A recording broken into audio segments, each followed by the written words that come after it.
우리 이제 앞에서 삼위일체의 하나님에 대해서 우리가 배웠죠. 트리니티, 삼위일체. 그래서 성부 하나님, 성자 예수님, 성령님. 근데 제가 강조하기를 이 세 분의 인격이 계시지만 한 분 하나님이다. 동등한 한 분 하나님이다. 그죠? 이 삼위일체라는 것이 우리가 인간의 지혜로 분석하고 깨달을 수 있는 것이 아니라 우리가 받아들이고 그리고 믿을 뿐이다, 이렇게 말씀을 드렸습니다. 그런데 이 삼위라고 해가지고 성부 하나님과 성자 예수님 2위 되시는, 그 다음에 성령님 3위 되시는, 이것이 1등, 2등, 3등은 아니라고 했습니다. 그러니까 1위, 2위, 3위, 그러니까 우리가 말하는 등수의 개념이 아니고 각각의 인격체의 개념을 따로 떼서 말씀드리는 것이지, 이 삼위의 하나님께서 각각의 위가 능력이나 어떤 권위나 어떤 영광에서 차등이 있다고는 그렇게 생각하시면 안 돼요. 차등이 없고 동등하시다. 동등하시다. 그죠? 왜냐하면 같은 하나님 사이에 각각의 위가 같은데 차이가 있을 수가 없고요.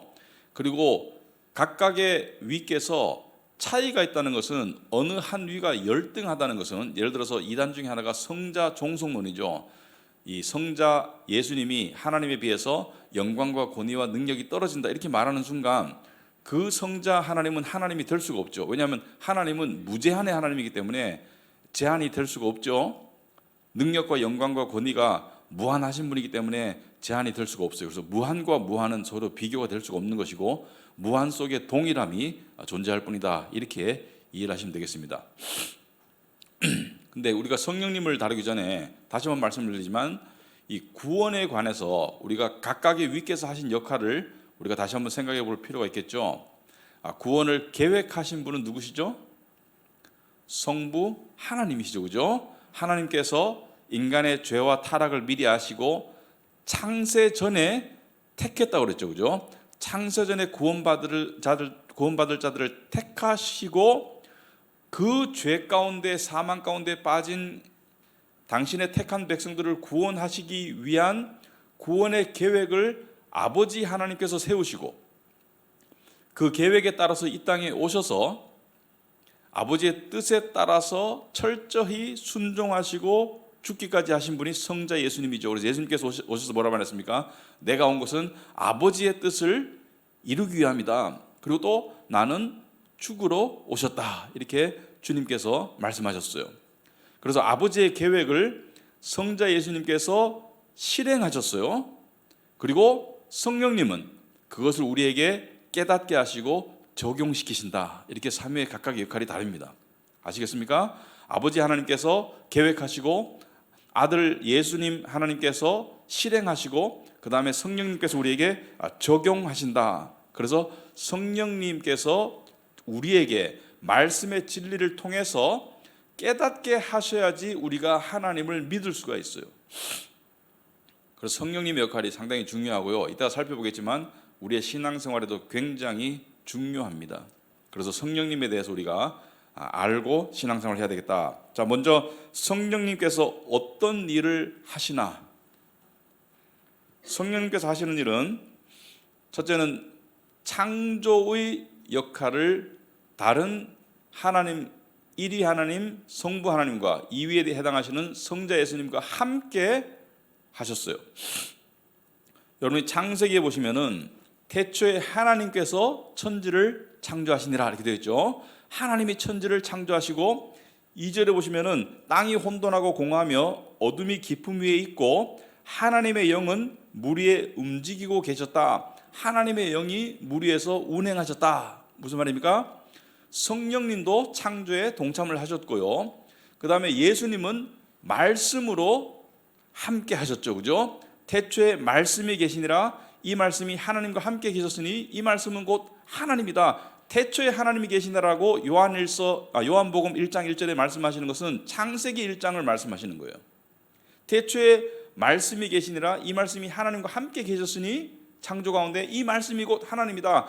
그래서 말씀이 하나님이고, 그 다음에 요한복음 1장 14절 보시면 말씀이 육신이 되어 우리 가운데 거하심에 우리가 보니 그의 은혜와 영광 은혜와 진리가 충만하더라. 그 예수 그리스도께서 말씀 되시고, 그래서 말씀이 하나님이고 말씀이 예수님이면 하나님과 예수님은 동등하다. 이렇게 논리적으로 성립이 되겠죠. 성령님께서는 창조 가운데 함께 하셨다. 그래서 여러분 73페이지 밑에 보시면 시편 104편 30절에 주의 영을 보내어 그들을 창조하사 지면을 새롭게 하시나이다. 창조에 하나님의 영을 통해서 역사하신 것을 우리가 알 수 있고요.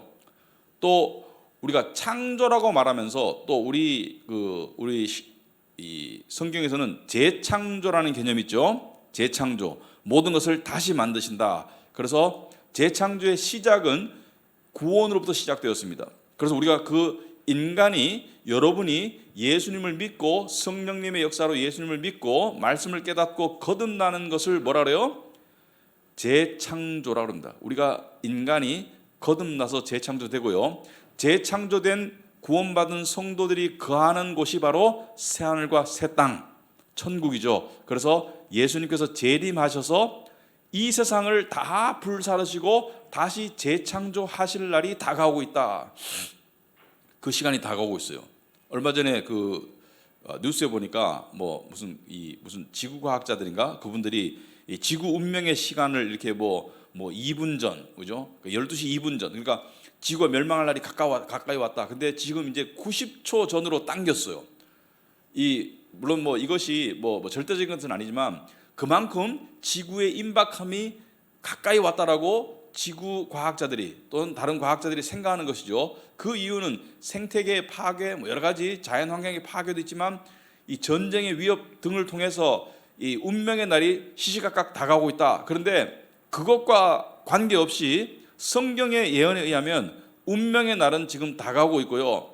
많은 징후들이 그것이 오고 있음을 이야기하고 있습니다. 그래서 재창조, 새하늘과 새 땅, 계시록 마지막에 나오는 새하늘과 새 땅에서 거듭난 생명들이 살게 된다. 그래서 창조와 재창조. 근데 재창조에도 성령께서 역사하십니다.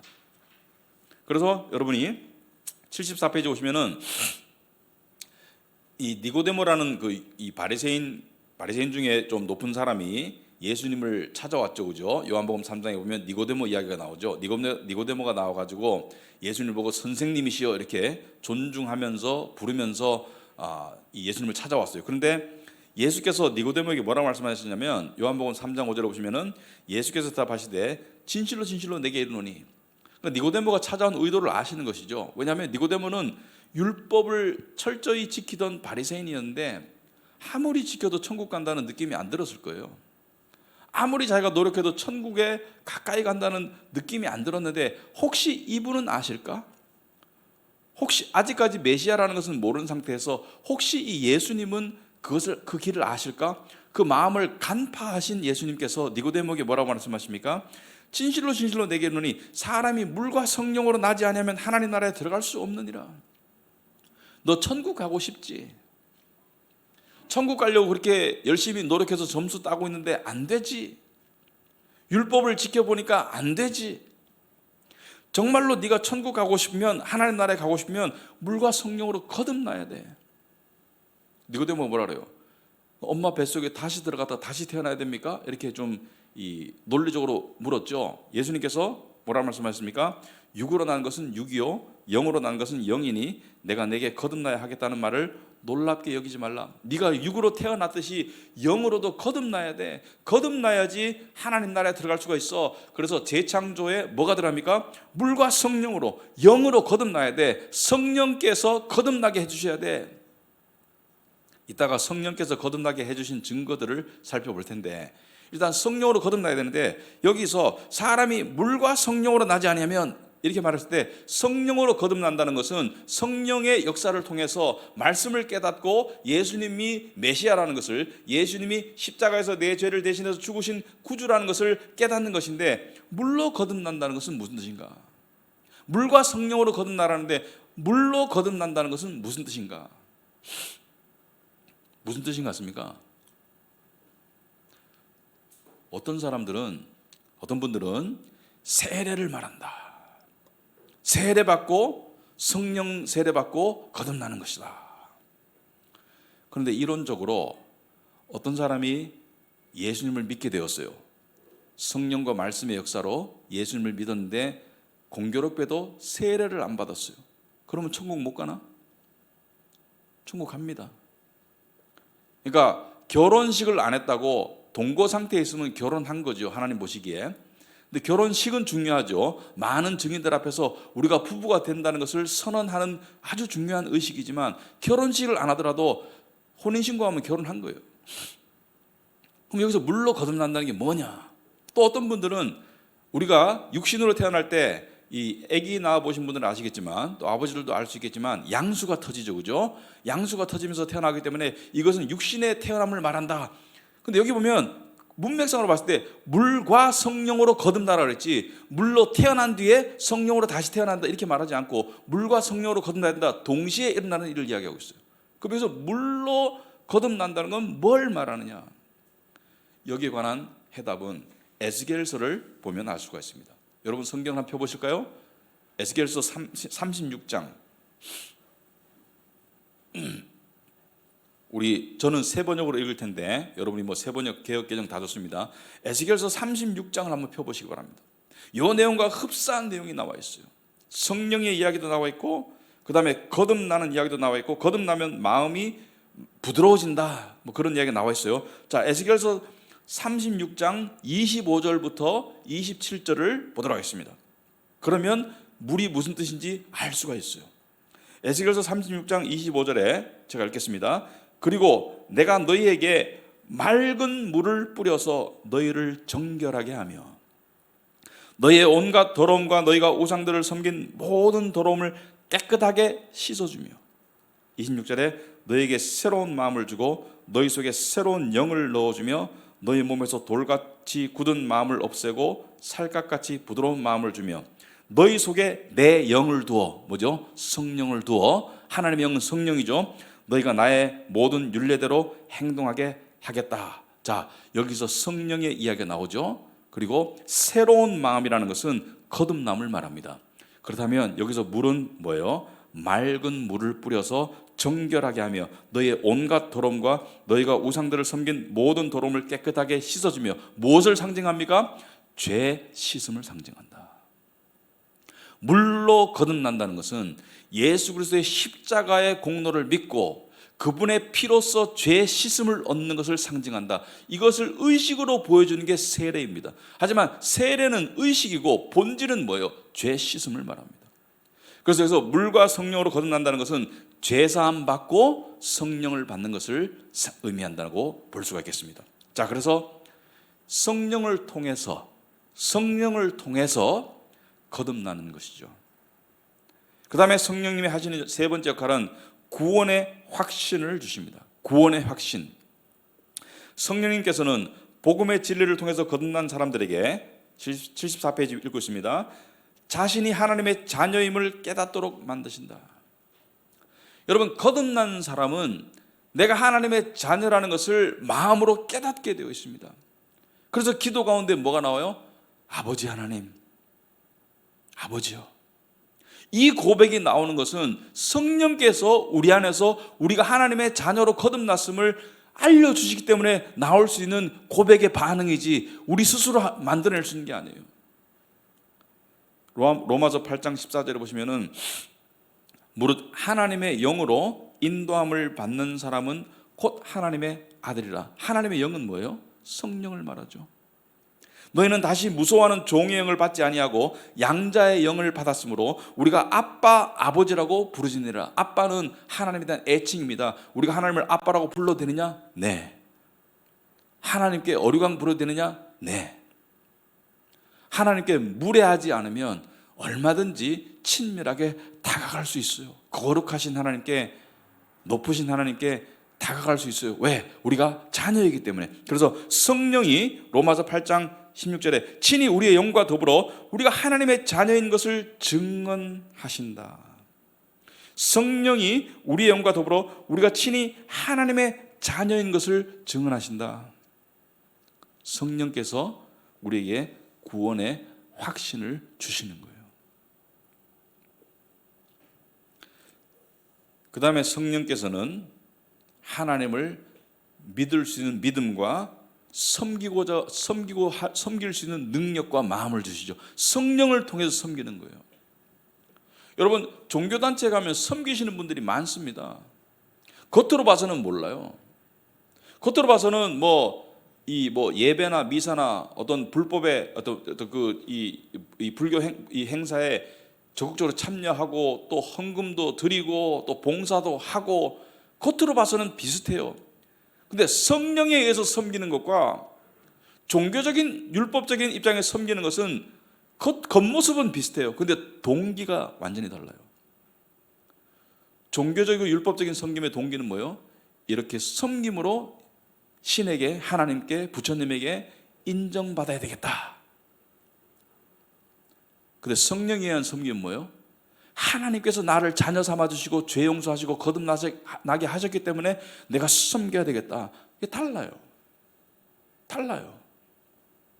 전자는 두려움과 의무감에 섬기지만 후자는 희생과 순종으로 섬기는 게 달라요.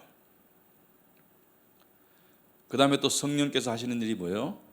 성령께서는 거룩한 영으로서 어떻게 해요? 우리 개개인과 교회 공동체를 깨끗하게 만들어 가신다. 이것을 우리가 성화라고 합니다. 성화. 우리를 성화시켜 나가신다. 우리를 정결케 하신다. 자, 성화는 하루아침에 일어나는 일 아닙니다. 평생을 통해서 일어나는 일입니다.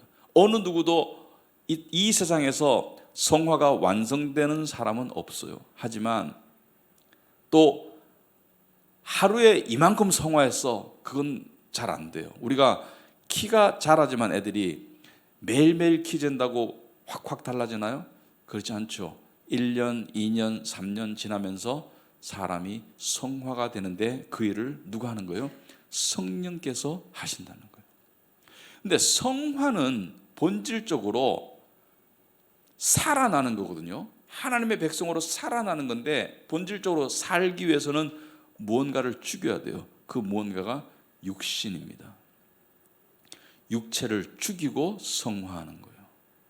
육체가 죽어야 성화하는 거예요.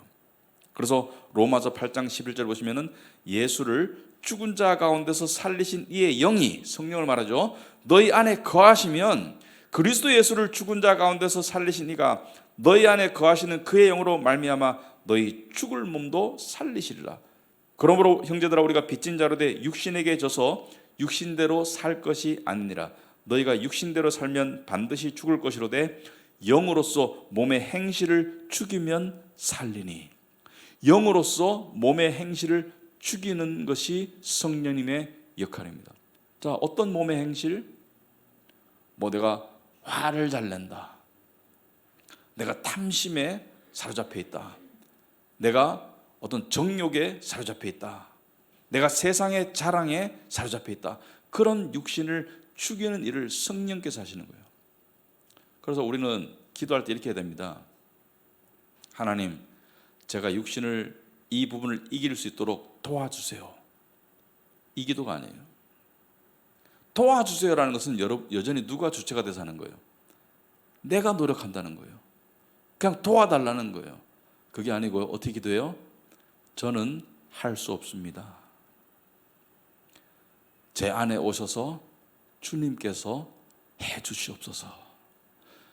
거기까지 가야 돼요. 거기까지 가야 돼요. 저는 할 수 없습니다. 주님께서 해 주시옵소서.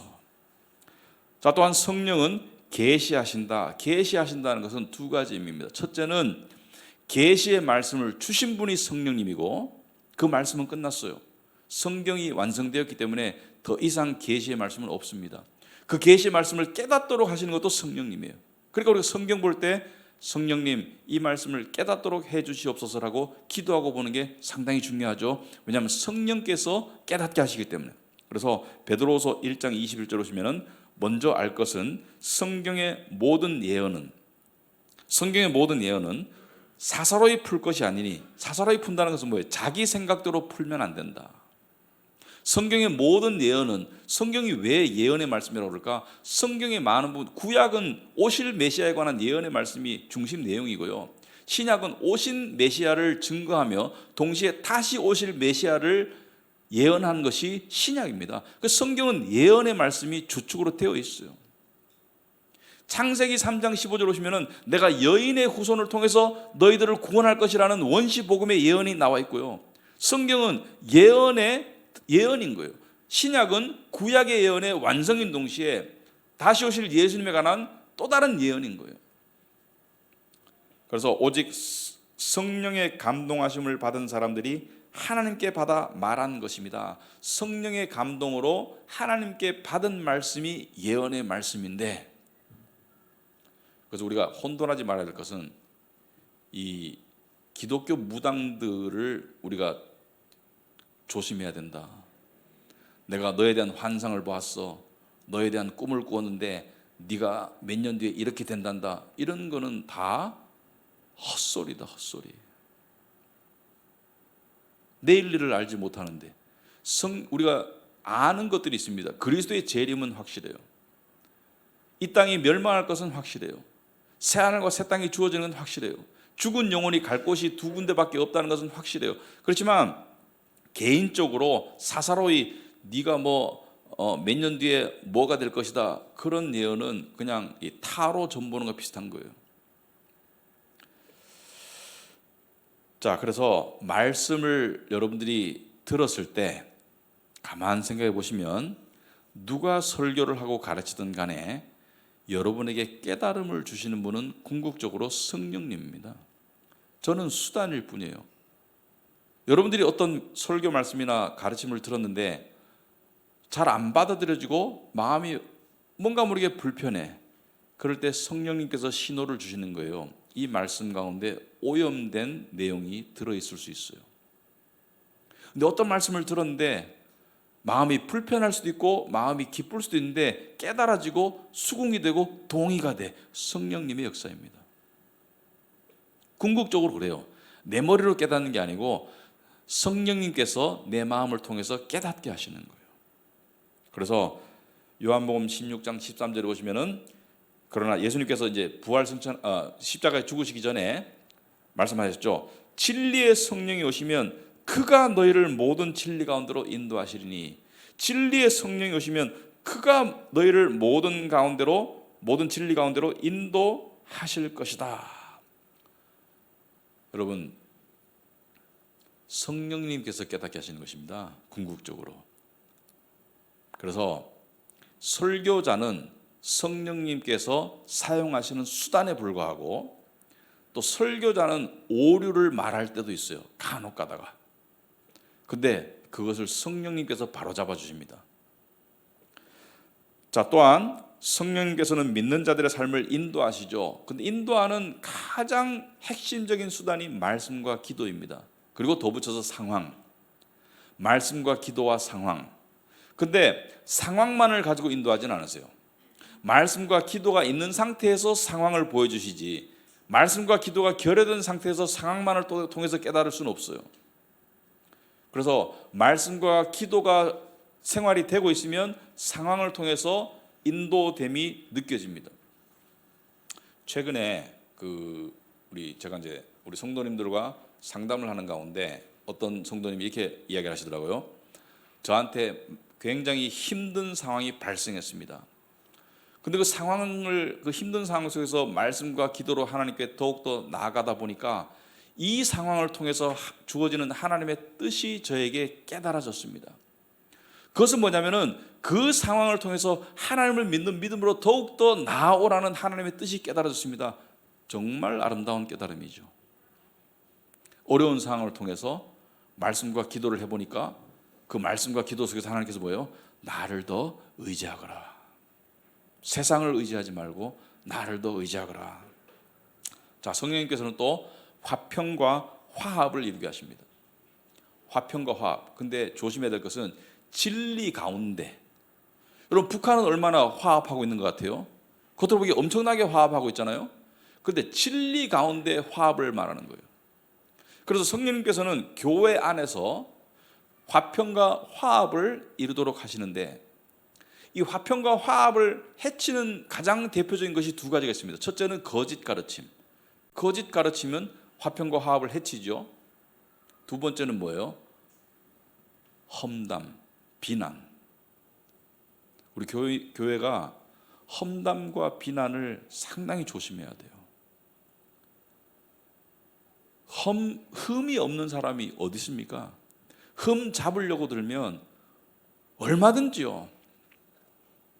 A라는 사람을 놓고 흠 잡기 시작하면 흠 잡을 데 없는 사람이 없습니다.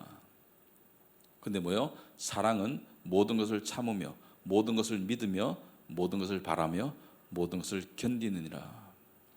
그게 사랑이라고 그래요.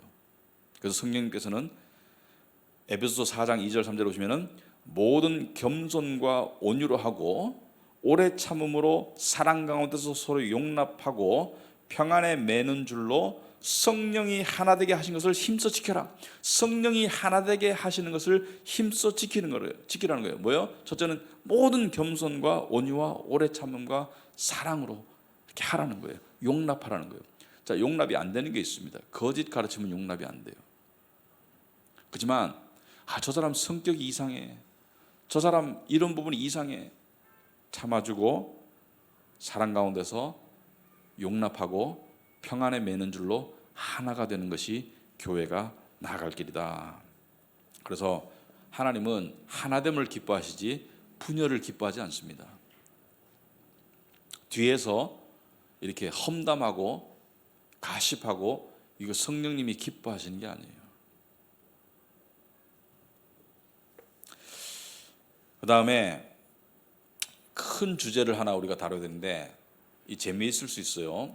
성령께서 믿는 자들 가운데 함께 하신다는데 그것은 언제 어떻게 일어났으며 그 다음에 또 성령께서 내 안에 계시는 것을 내가 어떻게 알 수 있나, 이것을 우리가 살펴볼 거예요. 이 두 가지를.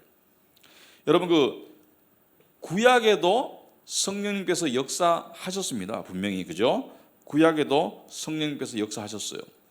하나님께서, 성부 하나님께서 주로 역사하셨지만 성부 하나님께서 성령님을 통해서 역사하셔서 성령을 보내셔서 성령으로 어떤 사람을 들어 쓰시고 성령으로 능력도 주시고 성령이 그들 위에, 그들 가운데 임재하셨어요. 성경에 보시면은 성령이 그들 위에 임하였더라, 성령이 그들과 함께 있었더라. 그러니까 위라는 것은 on, 영어로 함께는 with, 그죠? 그들 가운데 among 했지만 indwelling은 뭐예요? dwell은 거하다, 내주하심, 안에 거하다, 개인 안에 들어오셔서 거하는 것은 어떤 신학자들은 구약에도 성령의 내주가 있었다라고 생각합니다.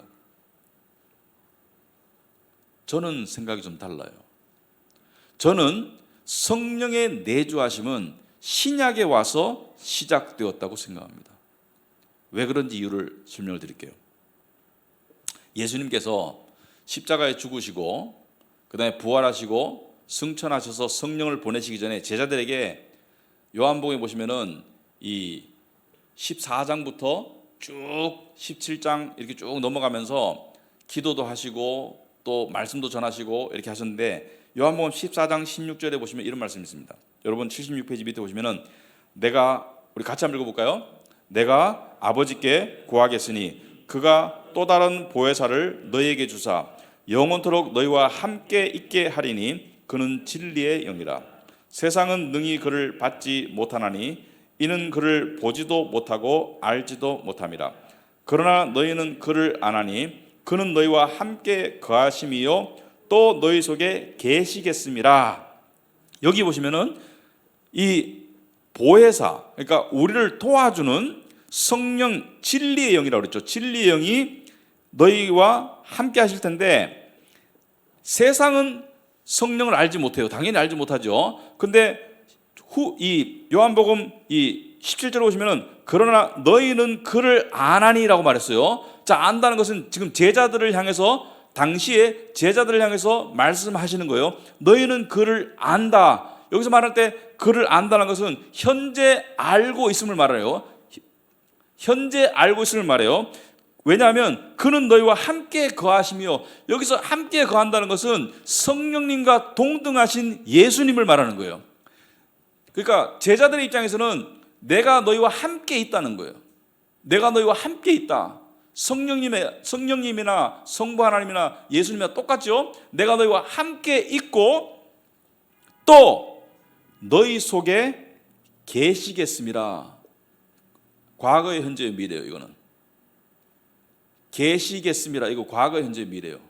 미래죠. 미래. 너희와 함께 있지만 현재는 너희 속에는 아직 있지 않다는 것을 이야기하고 있고 너희 속으로 들어갈 것이라고 계시하시는 거예요. 첫 번째, 그는 너희와 함께 거하시며, 거한다는 것은 together, with, 그죠? 함께는 있어요. 구약처럼. 하지만 속에는 계실 것이라고 이야기하지 계시다고 안 했어요. 이게 왜 중요한지 잘 한번 생각해 보시기 바랍니다. 성령의 내주하심과 관계가 있어요.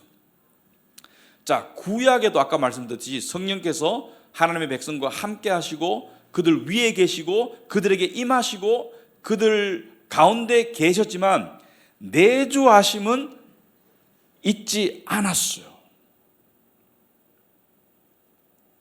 그런데 내주하실 것을 예수님께서 지금 말씀하셨고 구약의 마지막 부분에 나오는 요엘서에 보면 성령의 내주에 관한 예언이 나옵니다. 요엘서 2장 28절에 보시면은 여러분 77페이지 중간에 보시면은 그 후에 내가 내 영을 만민에게 부어 주리니, 여기서 만민이라는 것은 세상 모든 사람을 말하는 게 아니고 세상의 여러 민족들을 말하는 거예요.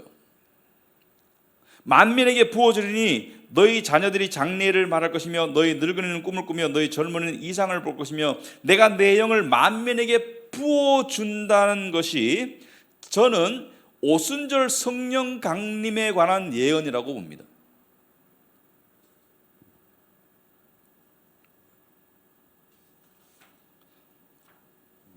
여러분, 왜 구약에는 성령께서 함께 하시고 그들 위에 계시고 그들 가운데 계시지만 내주는 안 됐을까? 그 이유를 말씀을 드릴게요. 여러분, 구약의 성막 또는 성전, 그죠? 성막이라는 것은 텐트죠. 움직이는 성전이죠. 이동과 함께. 그 다음에 솔로몬 왕이 성전을 지었을 때 성전 안에 뭐가 있었어요? 성소가 있었습니다. 제사장만 들어갈 수 있는 성소. 그 안에 지성소가 있었죠. 지극히 거룩한 곳. 그 안에는 하나님의 임재를 상징하는 언약궤가 있었어요. 근데 그 안에는 아무도 못 들어가요. 대제사장만 1년에 한 번 짐승의 피를 뿌려서 죄를 씻고 들어갈 수 있어요. 왜? 거룩한 곳에는 죄가 들어갈 수 없습니다. 천국에는 죄가 들어갈 수 없다고 계시록에 나와 있어요. 그러니까 죄와 하나님은 동거할 수가 없어요. 그러면 구약의 성도들은, 구약의 참 성도들은 오실 메시아를 믿는 믿음으로 구원을 받았습니다. 오실 메시아를 믿는 믿음으로. 자, 내 죄를 위해서 하나님께서 메시아를 보내셔서 내 죄를 대신 담당하게 하시겠구나. 그런 예언들이 수두룩 빽빽하죠. 예를 들어서 이 시편에 보면 시편 22편이라든지 그런 내용들이 아주 구체적으로 구약에 많이 나오죠. 근데 아직까지 메시아가 오셨어요, 안 오셨어요? 안 오셨어요. 그러므로 아직까지 그들 속에 그들의 죄가 씻어졌어요, 안 씻어졌어요? 씻어질 것이라는 약속은 있지만 씻어지지 않았어요.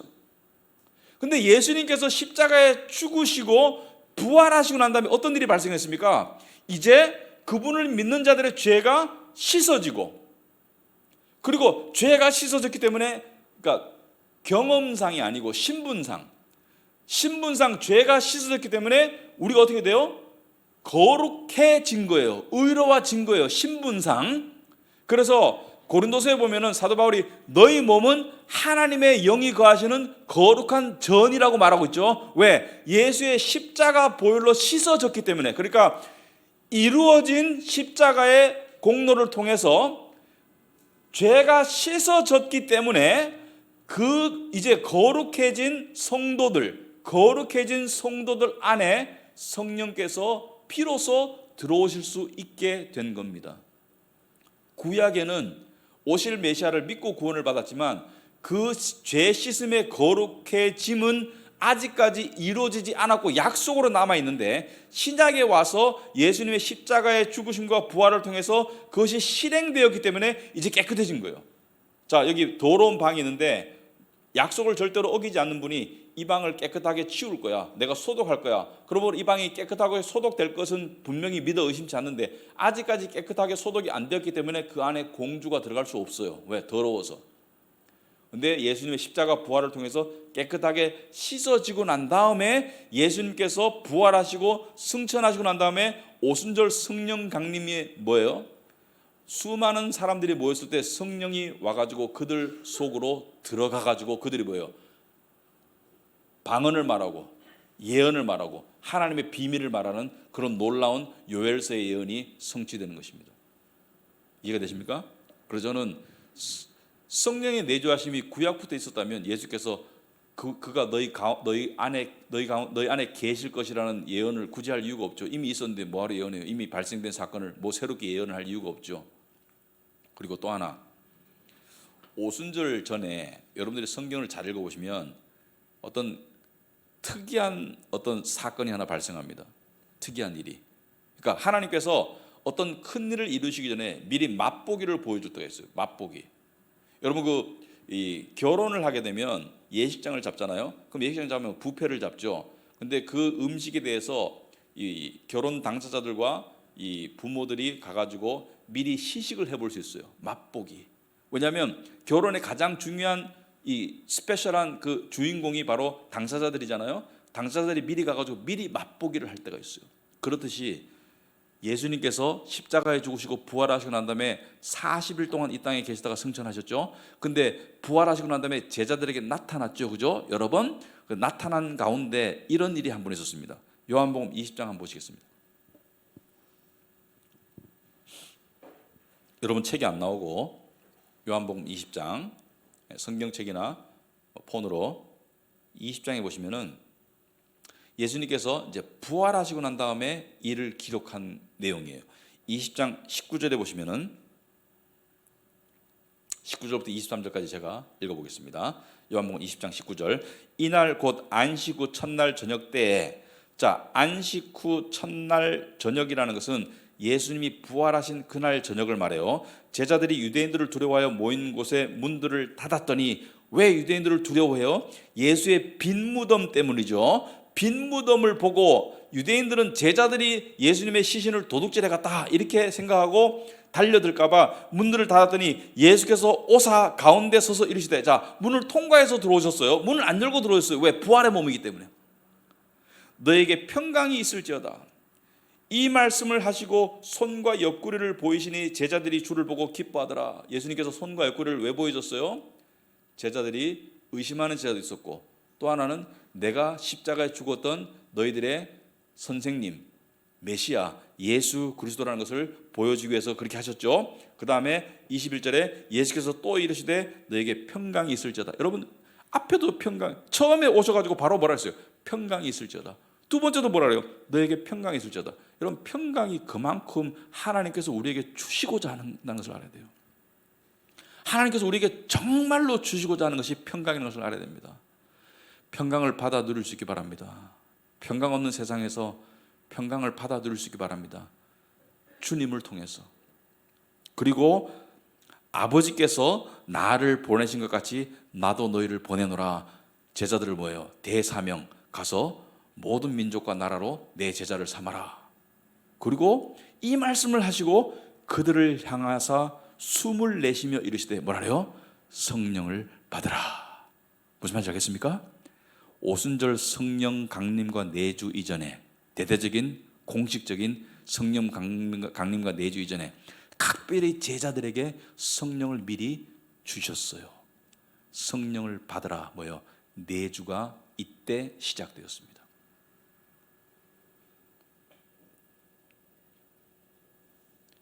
그러면 내 안에 성령이 있는 줄 어떻게 아느냐? 어떤 사람은 그래요. 성령의 증거는 방언이다. 들어보셨죠? 근데 제가 솔직히 말씀드릴게요. 두 가지를 말씀드리고 싶은데, 첫째는 그건 거짓말이고요. 성경의 사도 바울도 모두가 다 방언을 말하는 것은 아니라고 그랬고요. 제가 이때까지 기독교인으로 살면서, 크리스찬으로 살면서 가장 존경하는 저의 개인적인 스승님, 미국인 선교사, 한국에 살고 계신 스승님, 그분의 믿음 이상 가는 믿음을 본 적은 없습니다. 성숙도로서 방언 못 하세요. 그리고 제가 청년부 때 수련회 가가지고 밤새도록 방언하던 그 수많은 청년들, 그들 중에 제가 알기로 한 90% 정도는 지금 교회를 안 다닙니다.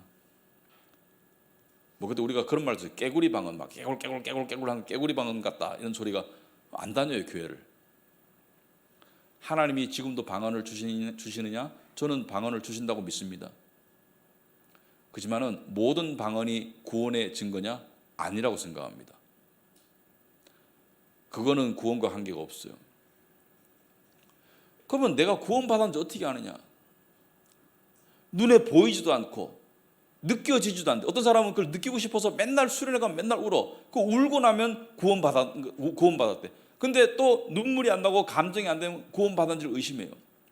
구원받았는 것은 첫째는 말씀을 통해서 확신을 얻어야 돼요. 말씀이 깨달아지고 믿어지면 구원을 받은 거예요. 성령으로 하지 않고는 깨달을 수 없습니다. 그리고 고린도전서 12장 3절에 분명히 나와 있어요.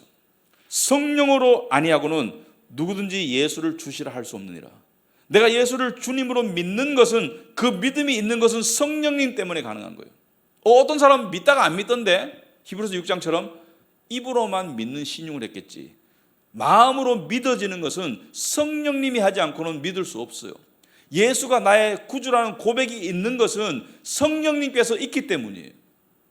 성령님께서 계시기 때문에 그 고백에 믿음이 나올 수 있는 거예요. 자, 근데 안 느껴지고 안 보이는데 제가 이렇게 말하고 있습니다. 여러분, 우리가 살면서 중요한 것들은 대부분 안 보여요.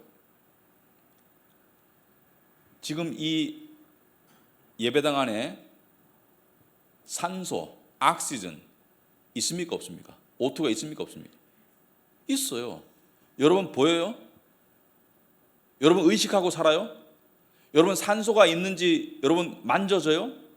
그렇지만 산소가 있기 때문에 여러분이 살아있잖아요. 그죠? 살아있다는 것은 산소가 있다는 뜻이에요. 때로는 성령님의 임재가 느껴집니다. 느낌 자체를 거부하는 건 아니에요. 때로는 말씀과 기도 가운데 성령님의 역사가 있고요.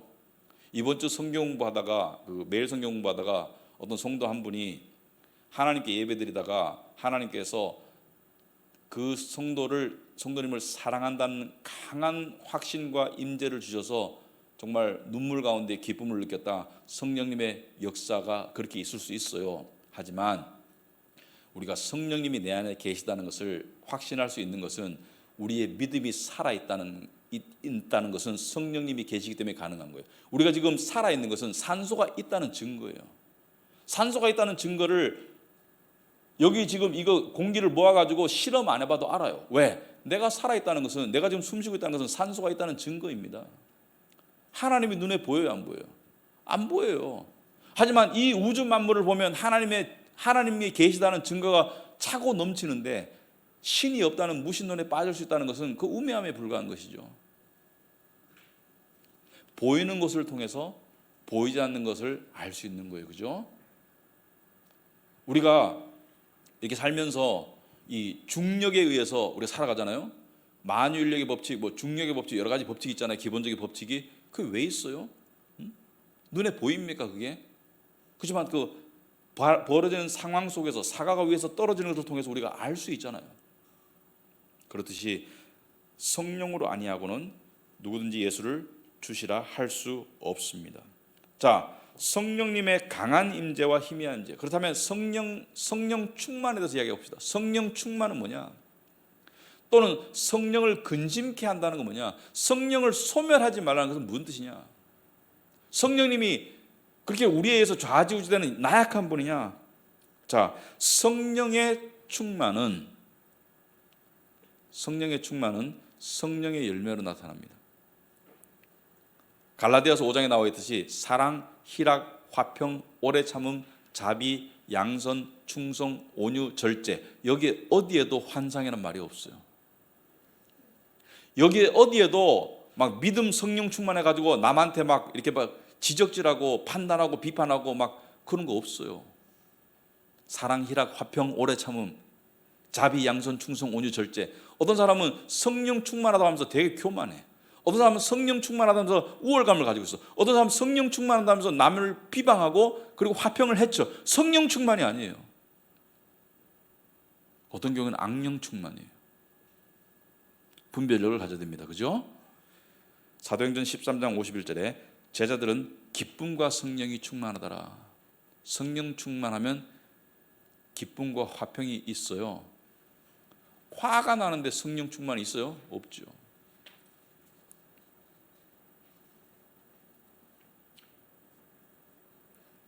나는 그냥 삶이 무기력하고 메말라. 성령 충만을 받아야 돼요. 그건 근본적으로 직장의 문제도 아니고요. 근본적으로 돈의 문제도 아니에요. 직장 좋은 데 가보세요. 그 기쁨은 한 일주일 지나면 끝나요. 돈은 가질수록 욕심이 더 날 수 있는 게 돈이에요. 성령 충만의 문제입니다. 그리고 성령 충만한 사람은 꾸준해요. 꾸준해요. 사랑, 희락, 화평, 오래 참음, 자비, 양선, 충성. 충성이 뭐예요? 꾸준해요. 그 자리에 있어요. 성경부도 자기가 나가기로 마음먹으면 꾸준히 나오고, 섬김도 꾸준히 하고, 예배도 꾸준히 드리고, 이게 성령 충만한 거예요. 근데 성령을 소멸하지 말라 또는 성령을 근심케 하지 말라. 데살로니가 5장 19절에 성령을 소멸하지 말고 에베소 4장 30절에 성령을 근심하게 하지 말라. 이게 무슨 뜻이냐? 자, 소멸한다는 것은 성령을 불로 비유할 때가 있죠. 그 불을 약하도록 만든다는 거예요. 근심하게 한다는 것은 나의 삶이 성령이 근심하게 한다는 거예요. 이거는 성령님이 약해서가 아닙니다. 성령님이 우리에서 좌지우지되는 약한 분이라서 그런 게 아니라 성령님이 민감하셔서 그래요. 민감하셔서 그래요. 아주 거룩하시고 민감하세요. 내가 하나님의 뜻에 위배되는 마음가짐과 삶으로 나아가면 성령이 근심하시고, 내가 말씀과 기도를 안 하면 성령이 소멸돼요. 말씀과 기도 생활이 줄어들면 성령이 소멸돼요. 왜? 성령이 불이라면 거기다가 기름을 갖다 부어야 되는데, 말씀과 기도로 기름을 갖다 붓지 않으면 등잔은 있는데 그 안에 기름이 없는 거나 마찬가지예요. 성령이 없어요. 타질 않아요. 그래서 말씀과 기도를 통해서 성령의 불을 계속 유지를 해야 돼요. 오늘 말씀 보니까 성령이 안에 충만하고 화평과 기쁨이 있고 걱정이 사라지고 좋았어. 다음 날 그대로 유지될까? 여러분 요즘 춥죠? 추운데 시골에 가면 군불 때잖아요, 그죠? 장작불을 떼니까 뜨끈뜨끈하고 좋았어. 그 다음 날 되면은 가만히 있으면 계속 뜨끈뜨끈할까? 아니죠. 장작을 또 집어넣어야 되죠. 또 집어넣어야 되죠. 그래서 계속 장작을 집어넣잖아요. 말씀과 기도를 통해서 성령이 소멸치 않도록 해야 되고, 성령을 근심케 한다는 건 뭐예요? 하나님의 뜻에 어긋나는 삶으로 나아가는 거. 근데 성령이 근심하시면 나도 근심할 수밖에 없어요. 왜냐? 여러분 그 집에 정상적인 가정에서 가족이 막 우울해. 예를 들어서 남편이 되게 우울해. 근데 아내가 되게 기뻐. 이런 가족이 있어요? 없어요. 미국에 이런 말이 있습니다. When mama is not happy, everybody is unhappy. 엄마가 안 행복하면 모두가 불행하다. 엄마가 막 이 화가 나 있거나 엄마가 우울하거나 이러면 가족이 다 영향을 받죠, 그죠? 살아오는 판이 되죠, 그죠? 무슨 말인지 알죠, 그죠? 가족의 친밀한 누군가의 마음 상태는 나에게 전달됩니다. 당연히 전달되죠. 그렇지 않습니까? 근데 성령께서 우리 안에 거하신다면, 내가 성령을 근심케 하면 성령이 근심하시면 나도 근심하게 되어 있습니다. 여러분이 화평하고 싶잖아요. 평강하고 싶잖아요. 성령님을 잘 모시세요.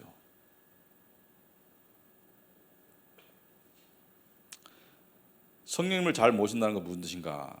요한복음 7장 38절 39절 이런 말씀이 있습니다.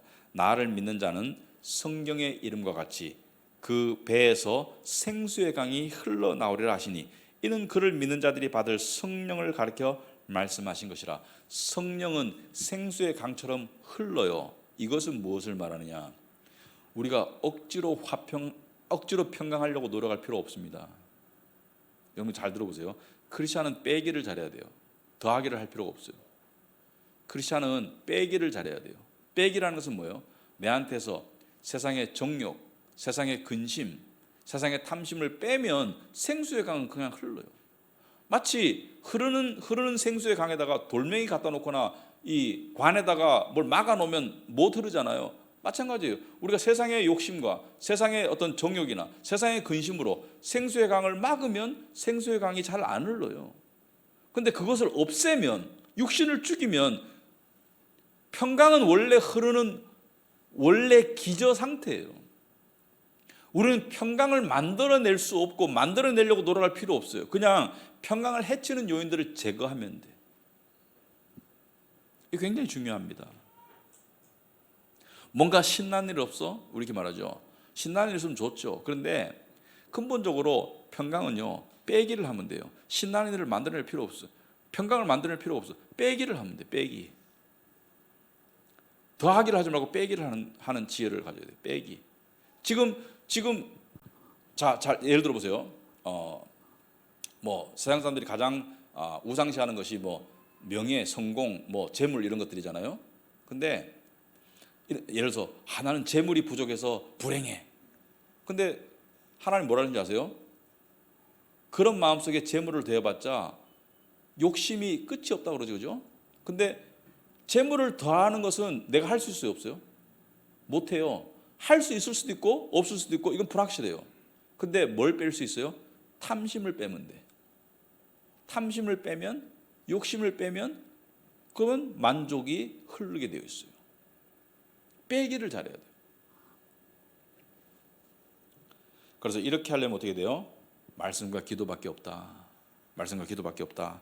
그래서 오직 성령의 열매는 갈라디아서 5장 22절 23절에 사랑과 희락과 화평과 오래 참음과 자비와 양선과 충성과 온유와 절제까지 포함돼요. 그렇죠? 적당히 해라. 여러분 예를 들어서 넷플릭스, 그죠? 저도 넷플릭스 가끔 봐요. 근데 저는 넷플릭스 드라마는 좀 안 보려고 그래요. 왜냐면 드라마는 항상 16편까지 있더라고. 영화는 봐. 가끔 집사람하고 영화는 보는데 드라마는 웬만하면 안 보려고 그래요. 왜냐면 1편 딱 때리잖아요. 그러면 2, 3, 4편으로 끌려가게 되겠더라고. 16편까지. 그럼 어떻게 돼요? 절제가 잘 안 돼. 여기서 말하는 절제는 뭐예요? 우선순위가 잘 안 돼요. 우선순위가 하나님께 드려야 될 시간에 지장을 받아요. 그리고 아침에 피곤해. 근데 이 성령의 열매는 사실은 하나예요. 하나의 열매에 9가지 단면이라고 얘기를 합니다. 왜냐하면 원어상에 오직 성령의 열매들은 이렇게 말 안 했어요. 성령의 열매라고 말했지. 그렇다면 나는 화평은 되는데 온유가 안 돼. 이건 불가능하다는 거예요. 동시에 비슷하게 자라는 것이지 나는 사랑은 되는데 절제는 안 돼. 이거 불가능하다는 거예요. 동시에 자란다는 거예요. 여러분 사람이 있잖아요. 제가 살다 보니까 이 얘기만 하고 마칠게요. 이 절제가 상당히 중요하더라고요. 이 관계 속에서 있잖아요. 관계 속에서 하나님과의 대화보다 어떤 사람과의 대화가 현저히 늘어나잖아요. 그럼 그 사람과의 관계는 불편해집니다. 여러분 잘 한번 관찰해 보세요. 연인 간에도 그래요.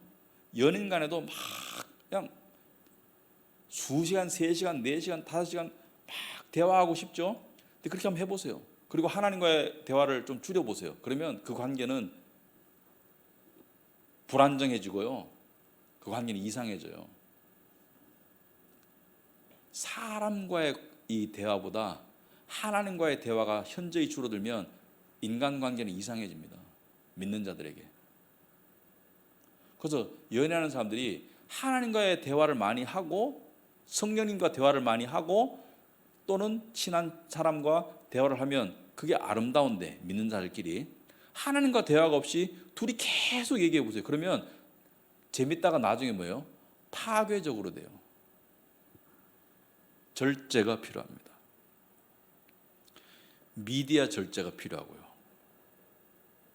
너무 많은 정보는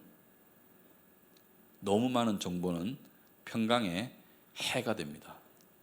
정보는 알아야 돼요. 지금 정보의 시대이기 때문에 정보는 알아야 돼요. 근데 너무 지나친 정보. 내가 어떤 사회 정치에 관한 뉴스를 알고 싶어. 좋아요. 근데 그걸 파고 들어가 보세요. 그러면 성령을 소멸케 됩니다. 내가 경제 지식을 알고 싶어. 좋아요. 현명한 판단하고 좋아요. 근데 너무 속속들이 알려고 하면 어떻게 돼요?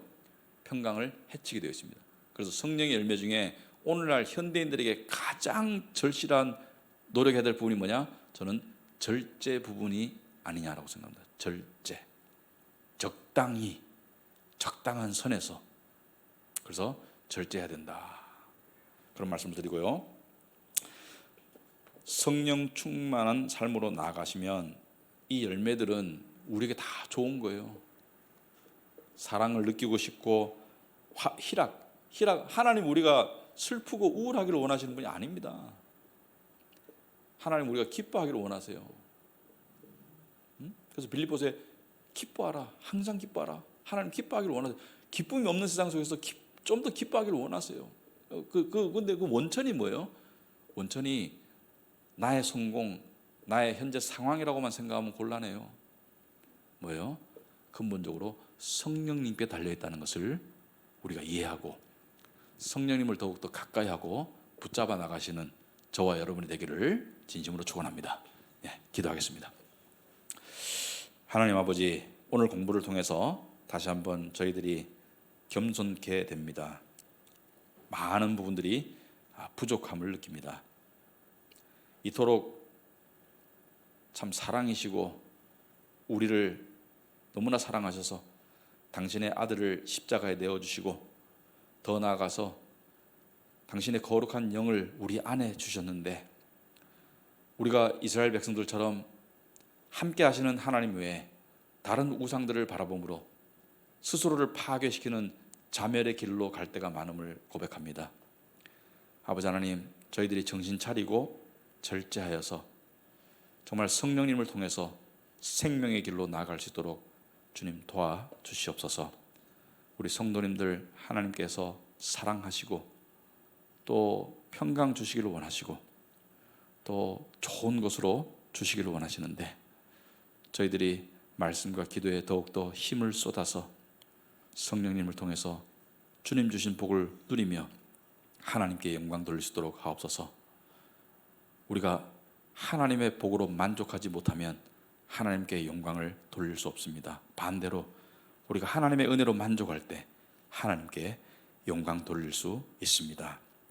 그런 삶으로 나아갈 수 있도록 주님 도와주시옵소서. 예수님 이름으로 기도합나이다. 아멘.